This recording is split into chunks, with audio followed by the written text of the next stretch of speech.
दोस्तों, जब आपके साथ सिर्फ बुरा ही बुरा हो रहा हो तो आपको क्या करना चाहिए? आइए जानते हैं इस छोटी सी मोटिवेशनल कहानी के माध्यम से। इस कहानी को ध्यान से और अंत तक जरूर सुनिएगा।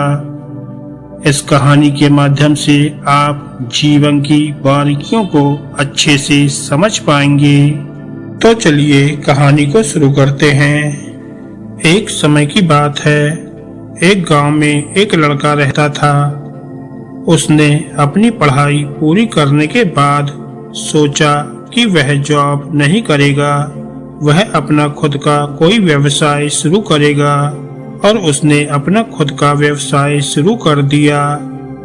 कुछ महीने उसका व्यवसाय बहुत अच्छा चला, लेकिन धीरे धीरे किसी कारणवश उसका व्यवसाय ठप हो गया। ऐसा होने पर वह लड़का धीरे धीरे तनाव में रहने लगा। उसने सोचा जो सपना उसने देखा था वह सपना वह पूरा नहीं कर पाया। इस कारण वह लड़का बहुत ज्यादा तनाव में रहने लगा। इस बारे में उस लड़के को उसके घर वालों ने काफी समझाया, उसके दोस्तों ने भी बहुत समझाया, लेकिन वह लड़का कुछ समझने को तैयार नहीं था।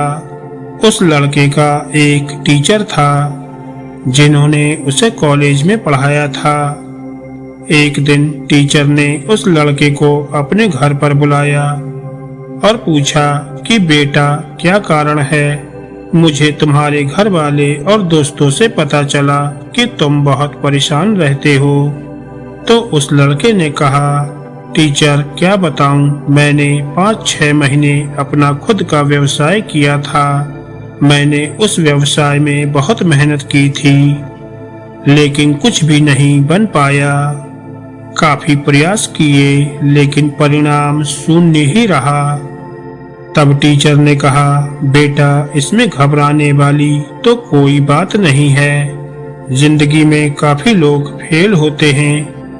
तब लड़के ने कहा, सर, मुझे तो समझ में नहीं आ रहा है कि मेरी जिंदगी में चल क्या रहा है।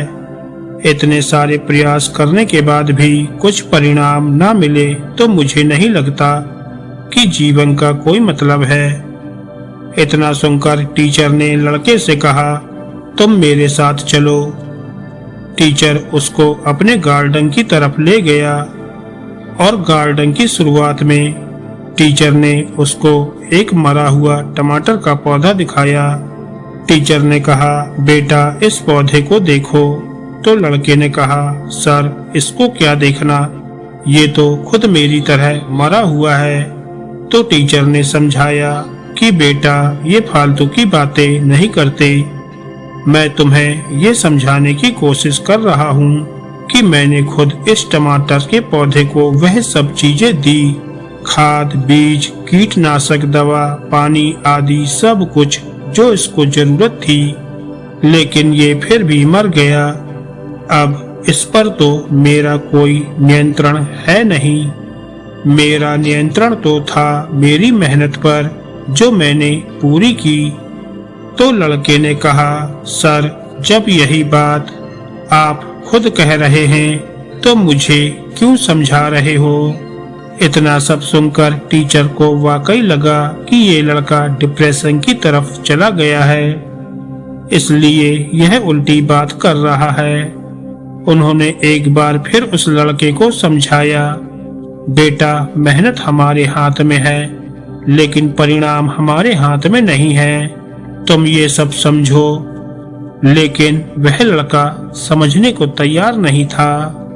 इतना कहकर वह लड़का जाने लगा तो टीचर ने उसको रोका और बोला, बेटा, जाने से पहले एक बार तुम मेरे साथ और चलो। टीचर उस लड़के को अपने स्टोर रूम की तरफ ले गए और रूम का दरवाजा खोला। जैसे ही दरवाजा खोला, रूम के अंदर लाल टमाटरों का ढेर लगा हुआ था। ये सब देखकर वह लड़का चौंक गया और टीचर से बोला, सर, टमाटर का पौधा तो मरा हुआ था। तो टीचर बोला, बेटा, मैंने तुम्हें सिर्फ गार्डन का पहला पौधा दिखाया था जो मर चुका था। उसके बाद मैं तुम्हें वापस लेकर आ गया। मैंने तुम्हें पूरा गार्डन नहीं दिखाया था। वहां पर सिर्फ एक पौधा था जो मर चुका था, बाकी सारे वो पौधे थे जिनकी वजह से यहाँ टमाटरों का ढेर लगा हुआ है। टीचर ने कहा, मैं तुम्हें यही समझाने की कोशिश कर रहा हूँ कि अगर तुम पहली बार फेल होते हो और तुमने भी यही मान लिया है कि तुम अपने जीवन में कभी सफल नहीं हो पाओगे, तो तुम्हें अपने काम करने के तरीके को बदलना होगा। तुम्हें सकारात्मकता से सोचना होगा और तुम अगर एक बार फेल हुए हो तो इसका मतलब ये नहीं है कि तुम बार बार फेल होगे। इस संसार में जितने भी महान लोग हैं, चाहे वो क्रिकेटर हो या एक्टर हो या कोई उद्योगपति हो, वो सब अपने जीवन में कई बार फेल हुए हैं, असफल हुए हैं। अगर आपको लगता है कि आप किसी काम को लेकर तनाव में हैं या आप किसी काम में फेल हो रहे हैं, तो लगातार कोशिश करते रहें। जब आप लगातार कोशिश करते रहेंगे तो आपको खुद पता नहीं चलेगा कि वो कोशिश कब आपको एक बड़ा परिणाम देगी। बस आप लगातार संघर्ष करते रहिए, इसी का नाम जिंदगी है। दोस्तों, अगर आपको ये कहानी अच्छी लगी हो तो वीडियो को लाइक करें और ऐसी ही ज्ञानवर्धक और मोटिवेशनल कहानियाँ सुनने के लिए हमारे चैनल को सब्सक्राइब करें। धन्यवाद दोस्तों।